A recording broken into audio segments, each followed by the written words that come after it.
What's up, everybody? Welcome to the Homie Hangout, where we help others move in excellence. And this dude, Looney, from Orange County, A Prisoner's Awakening, is kind of made himself a part of the dialogue on YouTube lately, to say the least. And so I'm here to show an interview that I did with him 6 months ago. And I think what you will see is a different person than what you see now, right? He was new on YouTube. He had like 1,500 subscribers, maybe. I had seen his get down and a little condescending, right? So we had a conversation, and it's not his life story. I intentionally didn't want to go that route. It's a little bit more specific than that, about his transformation and what that looked like. And so check it out, man. I think you guys will enjoy it. Hopefully, A Prisoner's Awakening returns back to something more similar to what I'm about to show you than what you're gonna find if you go tap in on this channel right now. What's up, everybody? Welcome to the Homie Hangout, where we help others move in excellence. If it's your first time here, I encourage you to look around, man. There's a variety of content. And today I have an interview, a conversation really, with L, right? And I'll let him introduce himself. He has a channel that's getting some traction pretty fast, and we'll go from there. So go ahead, homie. Why don't you introduce? All right, man. As the homie right here just said to you guys, I go by the name of L. Stands for Luis. A lot of people already know that. My channel is called The Prisoner's Awakening. And basically what it entails, my endeavors are to try to steer the youth away from the prison system, juvenile hall system, any type of criminal mentality, criminal endeavors. And it even encompasses people that have never been in prison, people that have never been in juvenile hall or any of those institutions. And furthermore, for the individuals that are all currently on parole and are even flirting with the idea of getting going back to prison, and the individuals that are in prison about to get out. It encompasses everything. My journey is to try to keep individuals away from that system and the gang. No, and that's amazing. That's the sense that I get looking through your content. And that's part of why I'm happy to have you on here, man. This platform is very similar in terms of what the agenda is, right? It's just to help others move in excellence and help ourselves at the same time. So I wanted to do something a little different. And rather than, hey, introduce yourself to the world and let's get your life story, talk about something in particular that I thought maybe you would have some feedback on, which is this point of transformation, and not necessarily looking for a specific moment, but it's anybody that's familiar with your story knows that you paroled from the FSNY side, and you did the vast majority of your time not on that side. And you've been home for a little while now, and obviously not intent or trying to go back to prison. How did that play out? Was it merely the situation that brought you to choose the SNY side? Did that in itself get your mind set on, man, when I go home, I'm gonna have to do something different? Or was it a process that started before that, even though you were in the mix? Or I just wanted you to unpack that a little bit, man. I'm curious for one. Okay. Like you said, I did the vast majority of my time. I did 13 and some change years on the main line. On the main line. The rest of about almost 2 years, I did it on the SNY side. The SNY yard that I was in, I was only in 1 yard, D yard, Kern Valley State Prison. It was a level 4, 180. And it was one of the most dangerous yards that I've ever been at. The first couple of weeks I was there, 3 dudes got their throats sliced open. And I'm not glorifying this or promoting this. Right. I am completely against the gang mentality or any type of violent activities. I'm just saying this because, unfortunately for me, and I didn't go to the side thinking that I'm going to have it easy, because at that time I had already heard stories that the other side is like a jungle. And once again, I'm promoting it. I don't agree with either side. That's the reason why I left. For anybody out there that's curious to know whether I had it easy on that side or not, it was just as hard, and in many cases harder. And that's why we have to spread this message to keep our people from going to either side, because none of it's recommended for sure. So your question is going to have many sides, many aspects to it as far as my answer. With that being said, I'll go back. It was a life journey. It was a life journey for me. It wasn't one of those situations where they asked me to do what I did to go over to the side that it happened at that moment. Oh, no. I'm going to go back to juvenile hall. Even when I was a kid, my mom once told me she used to catch me doing things, right? And she used to catch me being a Dennis the Menace, being a troublemaker. And my nickname was Rascal, so I can identify Rascal, right? Exactly. Wonderful movie. So I remember her, when she rest in peace, I remember her telling me, man, if I wouldn't have seen you do what you just did, I would have believed your explanation. Meaning when she would confront me, and she would like, did you do this and that? I was so good at my responses, meaning my intelligence was so early on that if I want to see you do it, you would have probably convinced me. That's one of my earliest moments that I had as far as what my intelligence was yet to manifest in my lifestyle.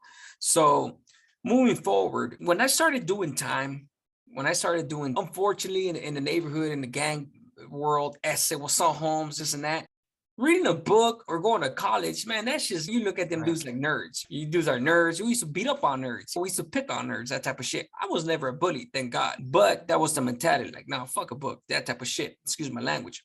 But yeah, so when I got to juvenile hall, it was maybe 6 months into my, okay, so when I got locked up, I got caught with a gun. The first time ever. I did a year straight at 13 years old. And for anybody that cares to even understand what that would feel like for a 13-year-old in the first time locked up, a full year is a devastating thing for me.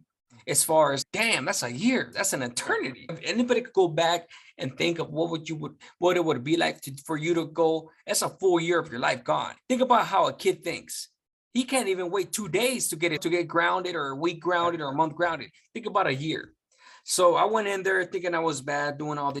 Got into the lockdown units because I got in a fight fairly early on. And it took about 6 months for me to finally listen to one of my teachers in there. Her name was Ms. Martinez. I don't know where she's at now. At the time, I remember thinking like, man, she's beautiful. That's all I used to care about. You know, she was a teacher. She was old. She was beautiful. That's what I used to care about. So the reason I say that is, I respect my females. The reason I say that is because she offered me a book. And the only reason I took that book was because she was beautiful and I was trying to impress her. So I was like, I'll read the book. That book sat there for weeks. So when she finally asked me a few times, have you read that book? It finally pressured me into reading the book to impress her once again. It opened up a whole new horizon, a whole new world that I had no idea existed. It was like suddenly, to me, it was suddenly like I had a television in the cell. And in juvenile hall, you're single celled in the whole. In the lockdown units, because you're minors, you can't have another, like prison or the county jail, you can't have a cellie. You're minors, they really frown about certain shit. They don't want to get sued, that type of stuff. If you're by yourself, yeah, there's certain units where you have cellies, but that's like a privilege type thing. Right. And I wasn't doing privilege type things. I read my first book. It's called The Morning, Noon, and Night by Sidney Sheldon. That was the first book I've ever read, and there was things in those books that wasn't for minors. Keep in mind. Yeah. And but I read the book nonetheless. I still remember to this day that I didn't understand. I understood maybe about 70% of the words. The rest of the 30%, 25%, I had to figure out by myself. Mm-hmm. And eventually I figured out there was a thing called the dictionary. And I got one of those things, and thus my education started. I started reading, had a dictionary, finding out what it meant, little by little. That's how I educated myself. 6th grade was the furthest that I went, and I flunked. Because not because I was dumb, not because I was stupid, but because I would never go to school. That's how early I started off in my neighborhood. And I would rather get up at 6 in the morning, smoke weed, than to go to school. So I would get up at 6, smoke weed, but I would never go to school. Right. And my mom was so busy trying to raise a single mom with 3 kids. She was so busy working 2 jobs that she didn't know that we were missing school. So by the time she found out, we were chewing 4 to 5 months, you know, and we were the very same ones that were answering the phone calls with some of our older telling the school district that, yeah, this is the parent. So that's why it took so many months for her to find out. A lot of things that I feel guilty for now and I regret, but that's what it was. And we find things to be crafty about, and that's what it was. So my education started fairly early on. That's how I was. I'll go to juvenile hall, I'll get out, I'll go back in, get in fights. And it got to the point where if I was going to get in a fight, I always made sure that I had a few books with me so that when I went to the lockdown units, I had my TV. That was my TV. The reason I'm saying this, and it will become fairly apparent as I go on and why I'm mentioning what I'm mentioning. But as the years went by, I got to the county jail. Nothing changed. I kept reading. That was always one of my hobbies. Well, not one, but my biggest hobby, reading. But instead of me getting hip to the whole doing good type of lifestyle, I used my intellect and my education towards negative endeavors, negative things. In my neighborhood, I grew up in one of those neighborhoods where it was really hard to get jumped into. It was years in the process. To use the white boy term, you were a prospect for years. You know, before you, that type of thing, you're a prospect. But in my neighborhood, man, the prospects were freaking putting in more work than some of the individuals that were already jumped in many cases, you know? So I went hard, I went strong, and my brother was involved already. My uncle was involved, my pops was involved. So Yeah. There was always, even as I always conducted my criminal behavior, there was always the educational, intellectual process for me in the background. Like I look at it now as my guardian angel, just like my backup plan. It wasn't consciously my backup plan back then, but by default, that's what it turned into. So I hit the county jail the first time I got out. I caught my case, shot up whoever I shot up. I got shot myself a few times, spent 3 weeks in the hospital, collapsed lung on a ventilator, all that stuff. And I finally got to the point where I was fighting my case for this term. Spent 2.5 to 3 years in the county jail fighting my case. And they ended up deporting my victim / witness. The only one that was left on that case that was, he told on me, spilled his whole guts. Sure. And so I got stretched out to 15 years, only because they deported him. Mm-hmm. ICE ended up deporting him. By the time I went to trial, I was picking my jury. They couldn't find him. Why? The feds and the state wouldn't see eye to eye at the time. They wouldn't cooperate with. So I got lucky. Ended up signing. They offered me 30, 25, 20. I said, I'll take 15 years or we're going to trial. Bluffed him out. Got 15 years for my crime. He had been offered time served several times. Saw the dude, wrote the whole beef with me. And as a result, he got too proactive. He got to keep all that intact. But the only difference between me and him is that I got caught up in a bad situation as far as what they asked me to do. And he did it. And he got all active and I did it. Sure. Like, God bless him. He's doing his family thing. That's what I mean by that. He already knew when he got out, he wasn't going back to that bullshit. So I moved forward to quarantine. Same thing happened when I got to prison. Every time I went to the hole, every single time I went to the hole or the shoe, it was books for me. It was books. I wouldn't even turn on my TV till like after 5 or 6 o'clock sometimes. Because I was sitting, there's nothing on TV, but these daytime shows and things like that. A bunch of gossip. And I don't knock anybody. I don't judge anybody. Whatever boat, that's what floats your boat. But it wasn't floating my boat. That matter. On the contrary, it was puncturing a boat, a hole in my canoe. My TV was books. That's what it was, man. And not everybody's cut from the same cloth or built the same way. Some people could thrive just watching documentaries and shows and things like that. There's nothing wrong with watching TV, so long as you remain productive, in my opinion. But I just liked books, expanded my vocabulary. It enabled me to gain the knowledge that I have. I can't say that my articulation skills were gained off reading a book, because that's a vocal ability and not a reading. Right. But nonetheless, I was blessed in a certain way. I thank God and whatever creators up there. I can't say that I'm necessarily a Christian or religious in that way when I say it in general, because whatever created us, I thank Him for it. So yeah, the reason I'm emphasizing on education and intellect and reading is because it led me to open up my eyes. It led me to see the contradictions in our cause. And as you guys know, the northern structure, the southern structure, and I'm not even saying that by a certain name. I'm saying I know what you mean. There's upper and northern structure. I had one of my supporters ask me, wouldn't the fact that you be so intellectual and you sound so smart be a negative in prison? I told him no. And not only is it a no, on the contrary, right? They look for individuals. They search for individuals that are smart, articulate, intellectual to run the enterprises, to run the organizations, to recruit. The dummies that I used to refer, those are muscle heads. They use them dudes just to put in work. Those are the soldiers. And those people have a place in the operations.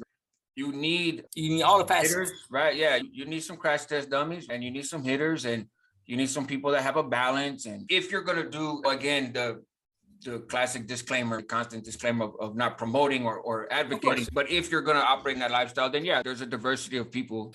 Like any society, like any nation, like any political, economic, or system, whatever it may be, whether it be socialism, communism, capitalism, what have you. Everybody's always going to find a place within that society. There's always going to be a useful idiot, and there's always going to be a useful, what. So the guys that weren't necessarily in their spectrum of intelligence to where they wanted them to run their own organization, those are the individuals that were used. And that's not to speak down on individuals like that, because they're loyal individuals, they got heart, they're real good individuals. So don't misconstrue my words as me talking down on people that are not necessarily educated or intellectual. Far from the truth. I think both of us probably, when you do more than a couple years at a time, you'll run across people who came in lacking classic education, but lacking strong reading skills, lacking strong writing skills, lacking strong communication skills, not lacking heart and not lacking capacity, but just they hadn't been exposed to it. And then they get behind the wall. And, sometimes the homies, and I use that term broadly and generically, then help them up their game, help them where they leave prison a lot more articulate and a lot more educated and a lot more well-rounded worldview and just critical thinkers than what they came in. And others aren't interested in that. And that's what I was going to get to. Everybody has the same potential that I have. Mm-hmm. Every single one. It's whether you want to apply yourself or not that makes a difference, because you got thousands of individuals in there.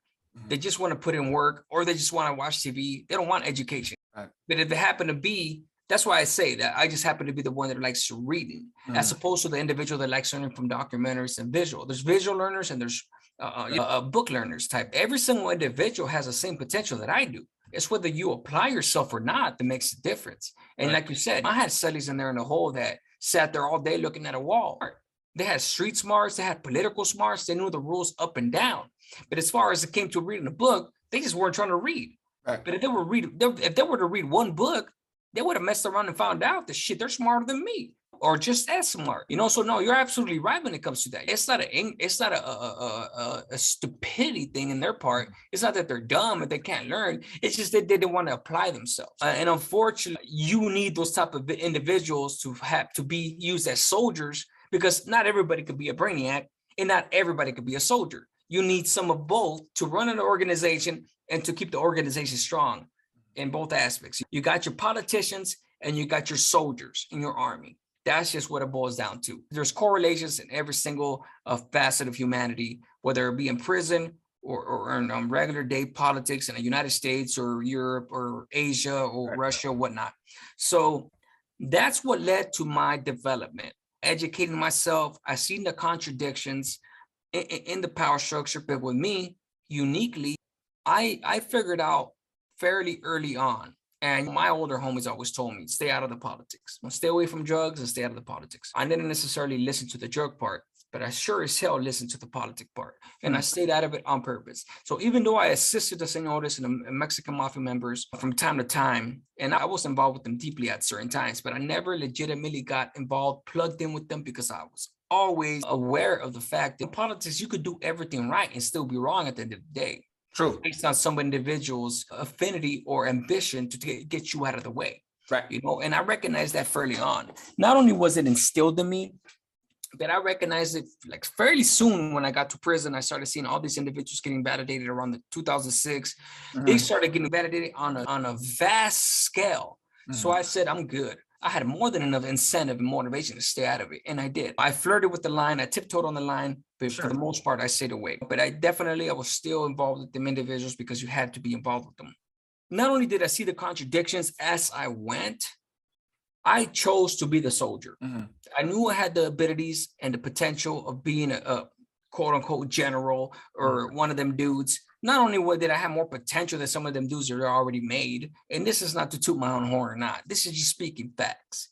I was more than competent enough to be one of them individuals on that scale. And that kind of worked as a deterrent and even as a disillusionment type of instrument for me, because I would see the type of individuals that were already from the organization. I knew that I was already more on that type of shit, but then I also knew that there were some on the top super intelligent. So definitely. So I knew that I was more than qualified to be one of the individuals if I ever wanted to be one of them. Mm-hmm. But I never aspired to be one of them individuals because I already knew that led to life. Mm-hmm. That led to a RICO act, no matter how far along into that lifestyle you were going to get. That's just the truth. You're going to get indicted no matter what. You're not going to escape that shit. Whether it be 5, 10, 15 years from now, you're lucky if you do a 2-year operation on your ass and you don't get indicted in RICO act. So I knew this all along, so I chose to put in work, and that's what I did. I've done in my whole life, I've done 1 stabbing on the record, 2 off the record, and 5 battery on inmates, 2 with the SBI that's on my record on my 128G. So I put in more than enough work in my 15 years. And the first couple, I did so wanting to. I raised my hand. I was proud of the Sureño thing. Even though I knew there was contradictions, I was still justifying and rationalizing the whole cause. I was saying, even though I knew there was contradictions, hey, nah, we're Sureños, we stay solid, the senores, this is that, PCs are this, PCs are that. Right.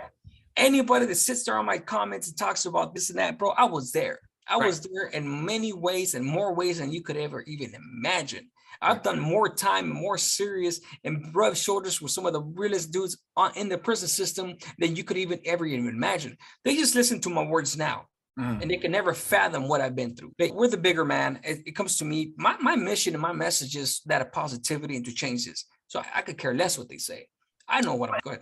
And in reality, I talked to someone else who's not in good standing with the organization that they were part of. And they hear some negative feedback sometimes and people have stuff to say. And I respect them. My journey's a little bit different, but I respect them because their response is always, man, that's what they're supposed to say. That's what they're supposed to say. You're supposed to say, hey, you're a piece of this and you're that and you're blah, blah. That's what everybody says when they're in the mix. So you can't really fault them, right? I was there. That's what I'm saying. And so I'm not necessarily in those shoes, so I can't speak to the personal feeling, but from a rational standpoint, you can't fault folks for talking shit about the quote unquote type of people that everybody talks shit about when they were in a mix. So in that sense, they're doing including myself. I mean, so I can imagine that it sometimes it stings or hits a little personal, or the defensiveness comes up of, hey, you speaking about stuff that's way out of turn, or of course you're speaking above your pay grade, or you're speaking from the comfort of your lifestyle, which doesn't match what my lifestyle was at the time that I had these decisions to make. So I get that.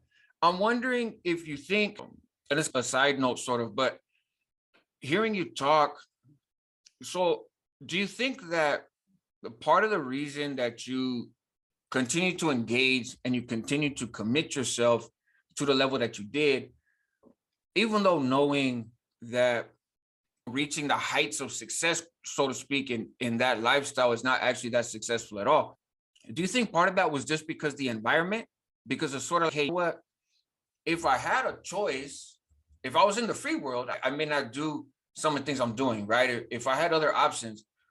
But when you're doing your time from a mindset of you don't have another choice, you could notice the contradictions, but do you think it's almost a self-defense mechanism when you're like, you know what, I can't allow myself to dwell on the BS because this is the reality of the world that I'm living in. And when in Rome, you rock with the Romans. You don't have the luxury necessarily of sitting back and critiquing the Roman Empire. You can't talk against Julius Caesar when he runs the empire. Right. Where you end up there. I was already in prison. No, okay, I appreciate that question. And eventually I would have covered it, but I appreciate it nonetheless. No, yeah, even though I seen the contradictions halfway through, don't get it mixed up. Not you, but in general. It was still the better alternative. Going to the SNY side was never an option in my eyes. No matter how disillusioned I was with the cause, no matter how much I seen the contradictions, it was still home for me. I still found the strength in I'm disillusioned with the structure. Yeah, they're full of favoritism. Yeah, it's all about money. Yeah, there's these dope things.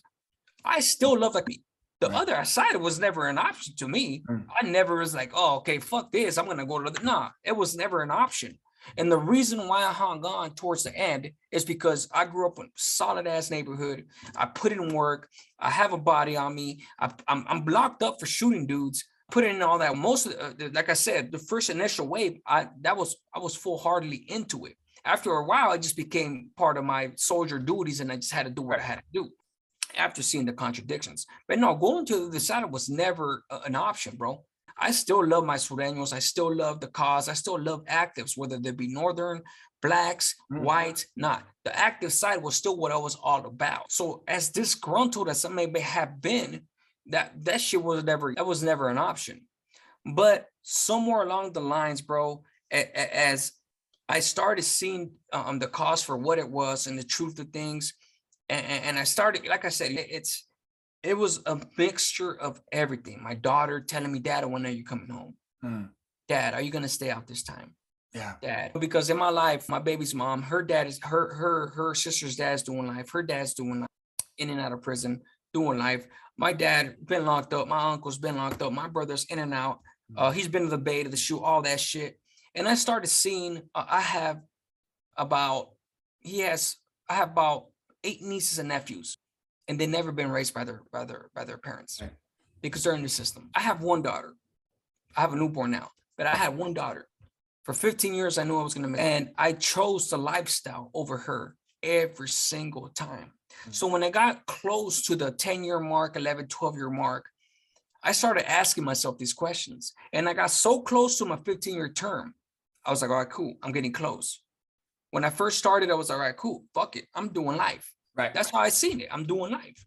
But when I got close, bro, to the 10, 11, 12-year mark, I could see the light at the end of the tunnel. Yeah. And not only was I already disillusioned with the cause, and I'm making no excuses, bro. There was no excuses in my heart. There was still not an option to go to the other side. There was still not an option to me. And I still don't sympathize with the SNY side. When I do this SNY, I did my video that says SNY, the new concrete jungle. There's a reason why I put a question mark behind that. It's because I wanted to be a fair a moderator in saying that the other side is very dangerous.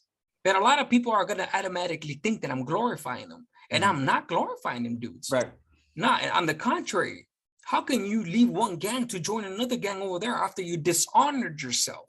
Now, keep in mind, I don't believe in the honor system of the active side no more. I don't. But if you go by that system, how are you going to go to the other side after you completely and utterly dishonored yourself and go to another gang? Right. And still hold yourself with pride in your head? You left all your gangster at the gate when it's ridiculous. You're supposed to go to the other side. So to try to resurrect that to be gangster, you already had the arena to be as gangster as you wanted to be. And you tapped out. And not judging those who tap out, but exactly. Yeah, that's your choice. Okay, cool. You felt it was the best decision for you or for whatever your motivations, that's fine. It's what's done is done. But then to revert back, I wonder the same thing oftentimes. But look, there's still not black and white. There's gray areas all around the whole universe. As to finish saying what I'm saying, that's going off the active mentality. How you're going to dishonor yourself and all that. And I still believe that to a certain. My transformation was complete to the point where I was like, I don't agree with both sides. I don't agree with that criminal mentality. I consider myself a regular civilian, a regular Joe. I'm going to raise my family. I'm a civilian. Now, did that happen? That's where I'm getting at, right? Did that happen? That happened maybe like 3 years before I checked in. Oh, okay.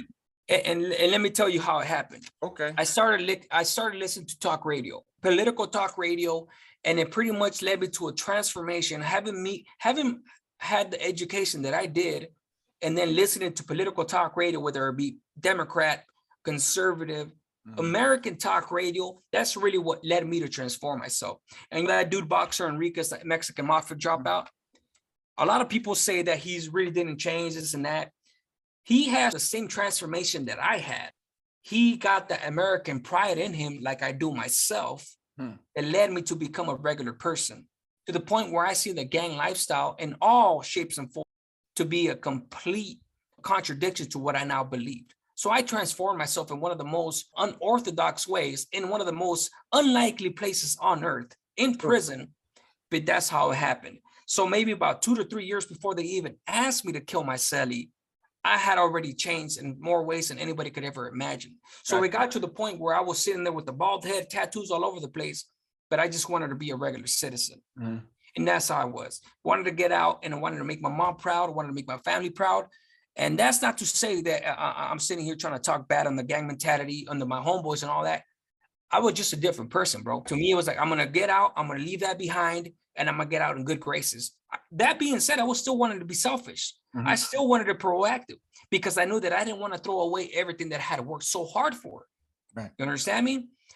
But that being said, to finish the point that we were making earlier, not everybody checks in because they're ready to change their life. Some people get old money. Some people get politically messed up. Some people just get tired of it.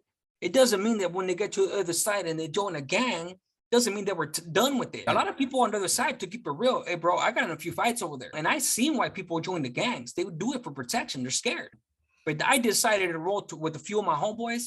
We were all going to programs. We were all going to college. We were all doing our things. But guess what we had in common?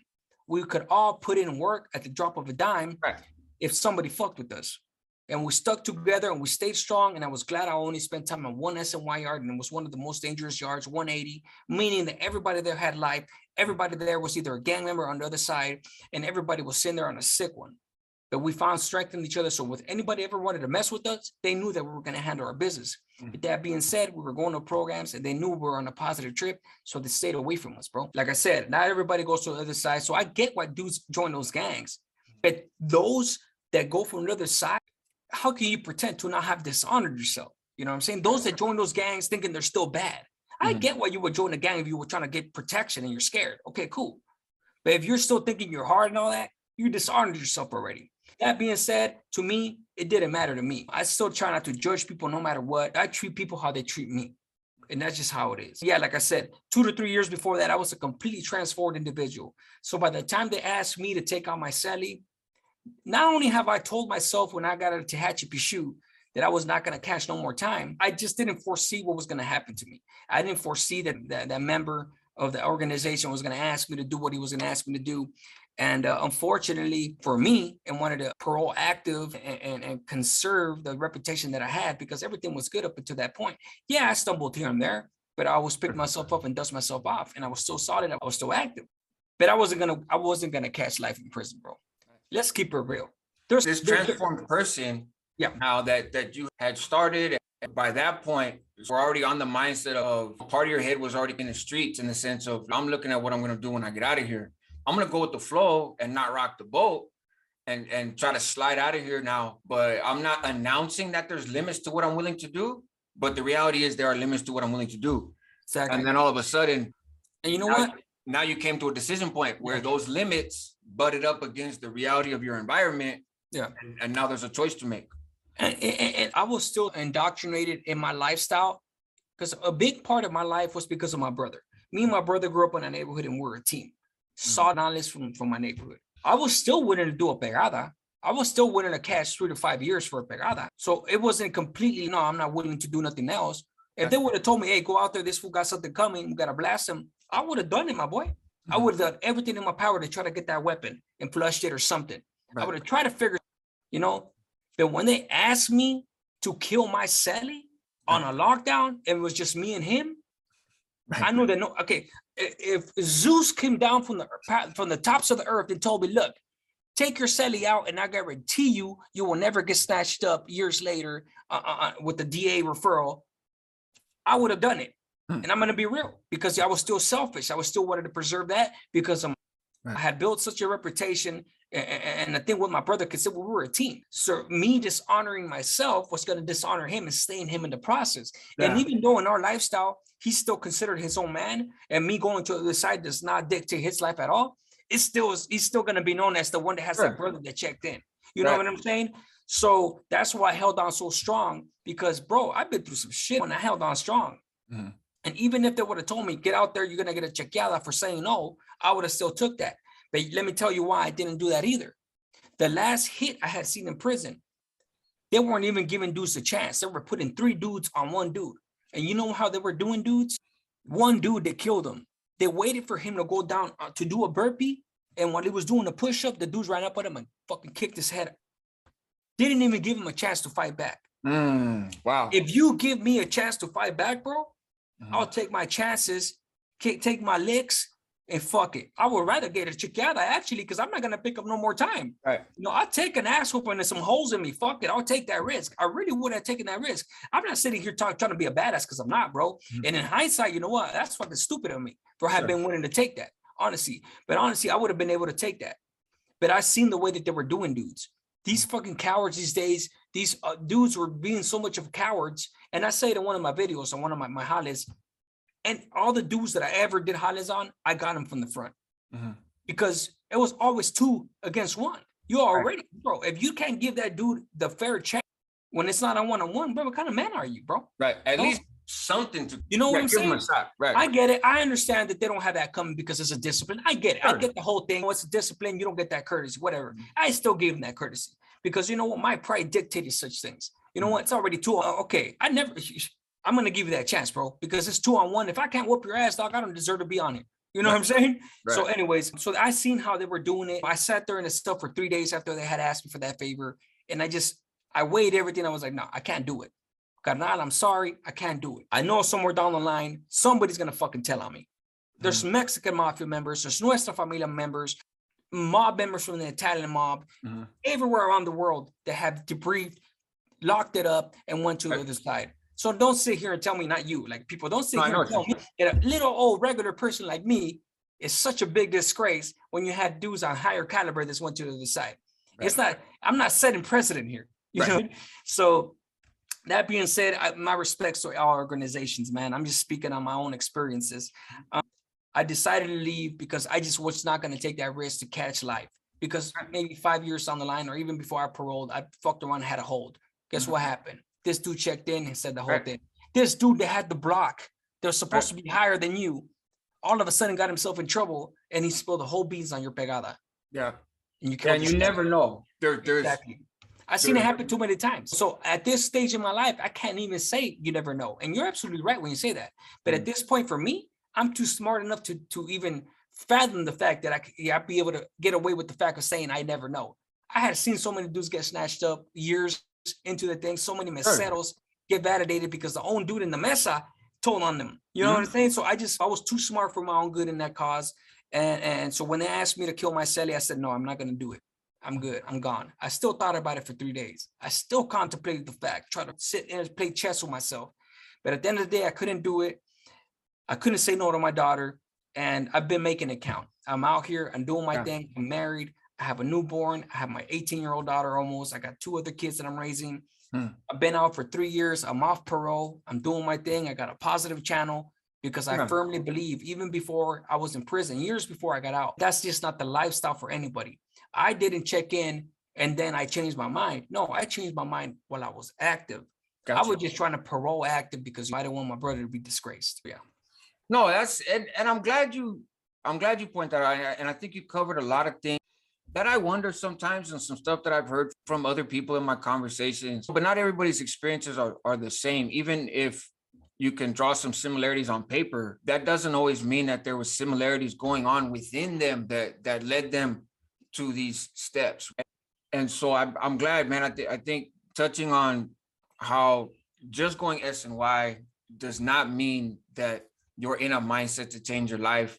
Just because you haven't, and just because you are still riding faithful on the surface, at least, to whatever you committed yourself or identified yourself as before, does not necessarily mean that you have the same investment in it that you did before. And Spencer, for interrupting you, I feel like this is an important point I have to make before we close this. I am fully aware that there's individuals that are going to watch this interview, that are going to have love for me, they're going to respect my opinion, they're going to do this and that. And then there's going to be those that are extremely active, they're going to hate my guts. At the moment that they see me, they want to kill me. That's fine. I respect it. I was once there. I get it, brothers. I get it. But you know what? I'm making it worth it. I changed my life for the betterment of my life before I even made that decision. I was once there in those shoes that would never go to the other side, and I was willing to risk my life as long as I was given a fair shot to fight for my life. But just because, and this is the point I want to make, just because individuals go to the other side, individuals like me, doesn't mean that we just dropped all our honor and our morals and our respect and things. They kept me in the hole for 6 months, bro. By the time I checked in, we didn't have to debrief no more, and I wasn't validated.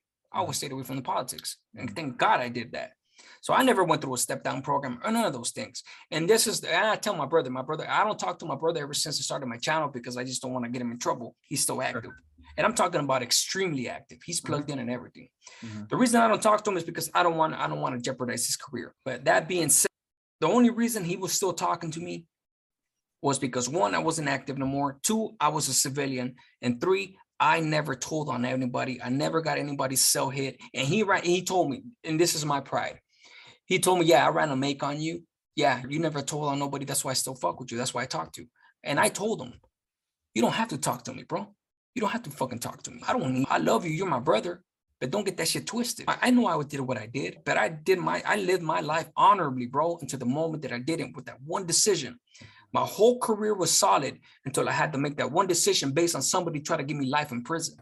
But you're trying to rationalize the fact that you could still talk to me because I never snitched. I know I never snitched. I went to prison because of a snitch. I understand that. But now that being said, I don't judge nobody for whatever decisions they had to make on the stand or not.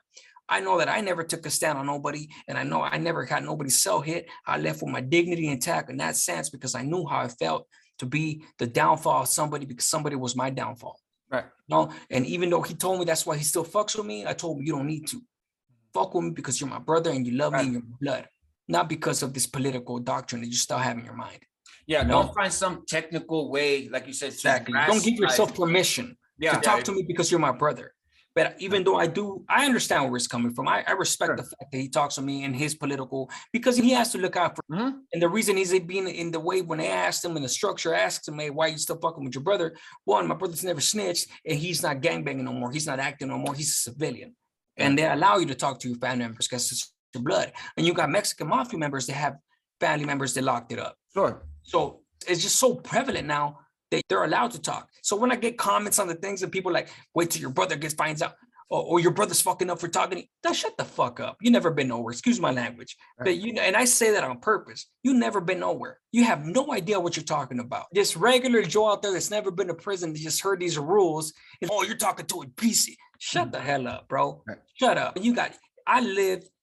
If you were to live 1 minute in my shoes, you would have shit your pants. That's why I have no regrets. That's why I have no type of guilt or anything in that lifestyle, because not only am I making it worth it, I'm living my life and I'm thriving and I'm doing my thing. And my love to everybody that's, whether they're active or not, you guys live your own life. You make your own decisions. You're your own man. I'm going to keep pushing my doctrine because that's what I believe in, but I do it out of respect and with respect to anybody's opinions and anybody's point of view.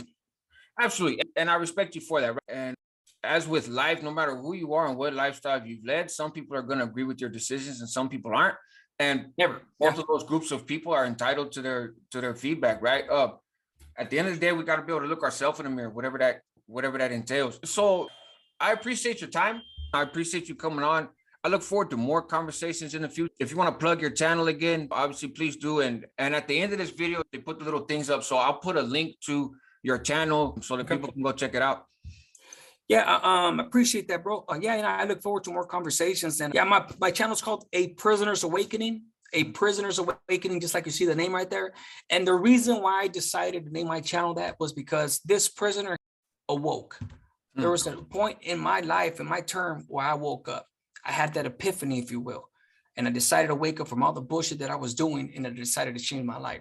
And now I strive forward and try to teach our youngsters life, because I always say, no matter what type of individuals you are, whether you be in an organization or not, and I'll bet money on this. I'll put that Vegas money on this.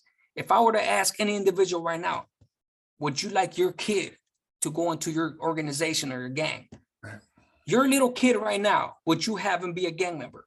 Yeah. I will be shocked if you told me yes. And that's why I do it, because I'm trying to save our youngsters. Hey, if that's the path they take, that's the path they take. But if I could stop them from living a life of misery, a life of violence, then I've done my job. Absolutely. Hey, this is the Homie Hangout. Help others move in excellence. That's what homies do. Help yourself at the same time, man, because I appreciate you, L, and I encourage people to go check out your channel. Obviously, if you like the content here, like, subscribe, hit the little bell, and we'll catch you next time, man. All right, brother. All right, man. You take care. Later.